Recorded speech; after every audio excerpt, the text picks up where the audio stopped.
স্বস্তি চাকরিহারা শিক্ষকদের 31 ডিসেম্বর পর্যন্ত কাজের সুযোগ দিল সুপ্রিম কোর্ট।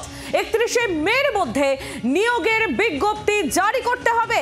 31 ডিসেম্বরের মধ্যে নিয়োগ প্রক্রিয়া শেষ করতে হবে। অযোগ্য বলে শনাক্ত না হওয়াদের কাজের সুযোগ, শুধুমাত্র শিক্ষকদের কাজে ফেরার সুযোগ শীর্ষ আদালতের। চাকরি বাতিল মামলায় আপাতত স্বস্তি চাকরিহারা শিক্ষকদের 31 ডিসেম্বর পর্যন্ত কাজের সুযোগ দিল সুপ্রিম কোর্ট। এই মুহূর্তে সবথেকে বড় খবর, 31 ডিসেম্বর পর্যন্ত কাজ করার সুযোগ দিয়েছে সুপ্রিম কোর্ট। যারা চাকরিহারা যোগ্য শিক্ষক, যারা অযোগ্য বলে চিহ্নিত হননি, শুধুমাত্র তাদেরই কাজ করার এই সুযোগ দেওয়া হয়েছে সুপ্রিম কোর্টের তরফ থেকে। 31 মের মধ্যে নিয়োগের বিজ্ঞপ্তি জারি করতে হবে এমন নির্দেশও দেওয়া হয়েছে। 31 ডিসেম্বরের মধ্যে নিয়োগ প্রক্রিয়া শেষ করতে হবে। চাকরি বাতিল মামলায় আপাতত স্বস্তি চাকরিহারা শিক্ষক। কি বলছেন চাকরিহারারা, শোনাবো। চাকরি তো আমাদের চলে গেছে 23 এপ্রিল। আইনটা আমরাও বুঝি, স্বস্তি কিছু নেই। আমাদের পরিষ্কার বক্তব্য, এই যে ব্যাপারটা, এটা আমরা আশঙ্কা করেছিলাম।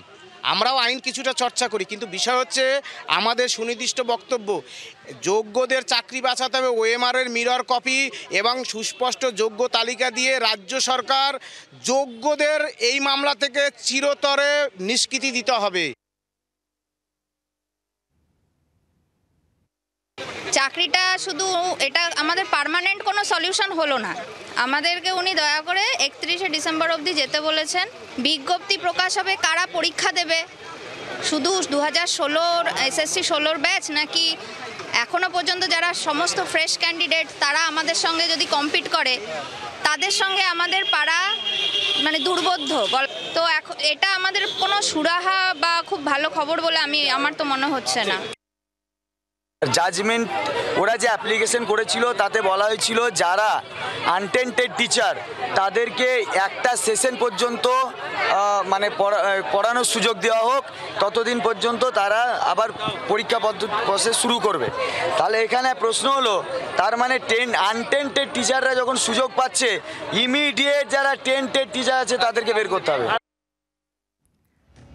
স্থায়ী সমাধান চাইছেন চাকরিহারারা, তাদের বক্তব্য আমরা শুনছিলাম। আমাদের দুই প্রতিনিধি রয়েছেন আমাদের সঙ্গে, দিল্লি থেকে, নয়াদিল্লি থেকে রয়েছেন আমাদের প্রতিনিধি রাজীব চক্রবর্তী এবং কমলাক্ষ ভট্টাচার্য আমাদের প্রতিনিধি রয়েছেন আমাদের সঙ্গে ধর্মতলার ওয়াই চ্যানেল থেকে। আমি শুরুতেই রাজীবের কাছে যাব। রাজীব, আজ সুপ্রিম কোর্টের ঠিক কি পর্যবেক্ষণ, কি হলো আজ কোর্টে?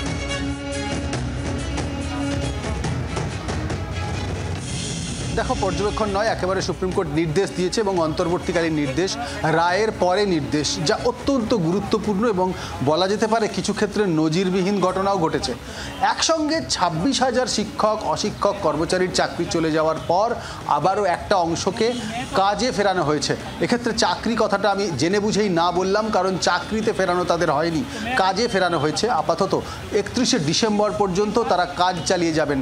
তারা কারা? শুধুমাত্র নবম দশম শ্রেণীর যারা ক্লাস নেন এবং একাদশ দ্বাদশ শ্রেণীর যে সমস্ত শিক্ষক শিক্ষিকারা ক্লাস নেন তারা কাজ চালিয়ে যাবেন।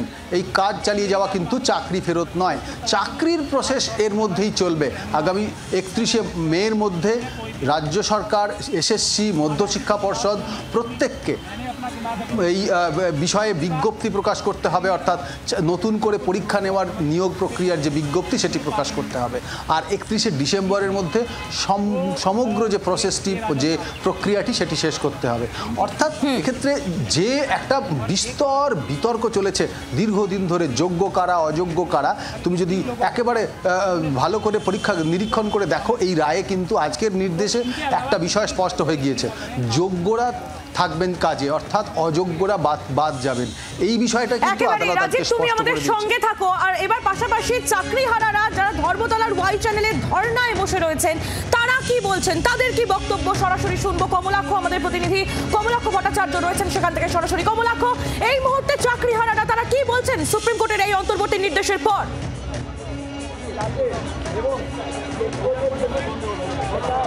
একেবারেই আহেলি, আদৌ কি স্বস্তি নাকি নতুন করে আন্দোলনের প্রস্তুতি নিচ্ছেন এই চাকরিহারারা? তার কারণ একটা নির্দিষ্ট সময় পর্যন্ত অর্থাৎ 31শে ডিসেম্বর পর্যন্ত কাজে তারা ফিরতে পারবেন, কিন্তু চাকরি ফেরতের দাবি তো রয়েছে তাদের। আমার সঙ্গে রয়েছেন সেই চাকরিহারারা, একেবারে সরাসরি ধর্মতলার ওয়াই চ্যানেলে যারা দিন রাত বসে রয়েছেন অবস্থানে, তাদের সঙ্গে কথা বলবো।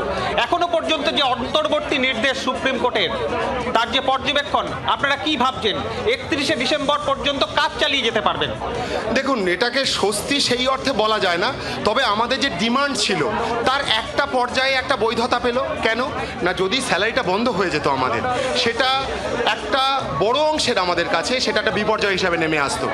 আর কি হলো, এখানে আদালতের আর একটা নির্দেশ যেটা এখানে এসেছে যে অনলি যাদের বিরুদ্ধে কোনো অভিযোগ নেই, অর্থাৎ যারা নন টেন্টেড তারাই কাজে ফিরতে পারবে। তাহলে এটা আমাদের প্রথম থেকেই ডিমান্ড ছিল যে টেন্টেড নন টেন্টেড আলাদা করা হোক। সেই আদালতের নির্দেশে আমাদের একটা ডিমান্ড কিন্তু পূরণ হলো এখানে, যে আমরা কাজে তারাই ফিরতে পারবো যারা নন টেন্টেড, অর্থাৎ যাদের বিরুদ্ধে কোনো অভিযোগ নেই। এক্ষুনি আমাদের দাবি এসএসসির কাছে বা সরকারের কাছে, শুধু নন টেন্টেডদের কাজে ফেরালে হবে না, তাদের সার্টিফাই করতে হবে যে এরা প্রপার ওয়েতে পরীক্ষা দিয়েছিল, সেটা সরকার বা এসএসসি মেনে নিচ্ছে, এবং কোনোভাবে কোনো অযোগ্যকে আর কাজে ফেরানো যাবে না, ইমিডিয়েট তাদের টার্মিনেট করতে হবে। এটা আমাদের প্রথম থেকে দাবি ছিল। সেই দাবির খানিকটা বৈধতা আদালতের মাধ্যমে আমরা পেলাম, এবং আর কি হলো, রিভিউতে আমরা এটা বলতে পারবো যে আমরা যে দাবি প্রথম থেকে করছি, না আমাদের পরীক্ষা পদ্ধতি নিয়ে কোনো প্রশ্ন ছিল, না আমাদের প্রশ্ন বিক্রির কোনো অভিযোগ ছিল, আমাদের বিরুদ্ধে কোনো একটা অ্যালিগেশন ছিল না, সেটা খানিকটা বৈধতা পেলো বলে আমরা এখানে দাবি করছি। তাহলে রিভিউতে আমরা সেটা বলতে পারবো যে একদম সুনির্দিষ্টভাবে যাদের বিরুদ্ধে কোনো অভিযোগ ছিল না তারাই সব স্কুলে আমরা সবাই ফিরতে পারছি, তাই সেই পয়েন্ট আমাদের রিভিউতে থাকবে, এইটুকুই বলতে পারি। এছাড়া পরীক্ষা পদ্ধতি বা কোনো অভিযোগ আমাদের বিরুদ্ধে ছিল না। সিবিআই কিন্তু সুনির্দিষ্টভাবে তাদের এভিডেভিটগুলো উল্লেখ করেছিল, সেটারই খানিকটা হলেও বৈধতা পেল। তাই যতক্ষণ না আমাদের নির্দিষ্টভাবে আমাদের পুরো সমস্ত দায় থেকে মুক্ত করে ফেরানো হচ্ছে, তখন আমরা বলতে পারবো যে আমরা দায় মুক্ত হয়েছি বা রিলিফ, তখন বলতে পারবো। নাহলে হঠাৎ করে এই যে 31শে মে পর্যন্ত পরীক্ষার কথা বলা হয়েছে, আমাদের অনেকেই রয়েছেন যারা দুরারোগ্য ব্যাধিতে আক্রান্ত রয়েছেন। আমার নিজের বয়স্ক বাবা মা, আমার সন্তান, আমি একটা জয়েন্ট ফ্যামিলির সদস্য, আমার 5 ঘন্টা রাস্তায় যেত, সেই সব পেরিয়ে এসে পরীক্ষা দিয়ে পাশ করা আমার কাছে যথেষ্ট কঠিন। আমার পরীক্ষা যদি আমি পাশ করতে সাময়িক স্বস্তি, সেই সাময়িক স্বস্তিতেই তারা মানছেন না তাদের যে বক্তব্য যে তাদের যোগ্য, তারা যোগ্য, যারা যোগ্য তাদেরকে তাদের যোগ্যতার বৈধতা দিতে হবে রাজ্য সরকারকে, এবং অযোগ্যদের কোনোভাবেই আর কাজে ফেরানো যাবে না।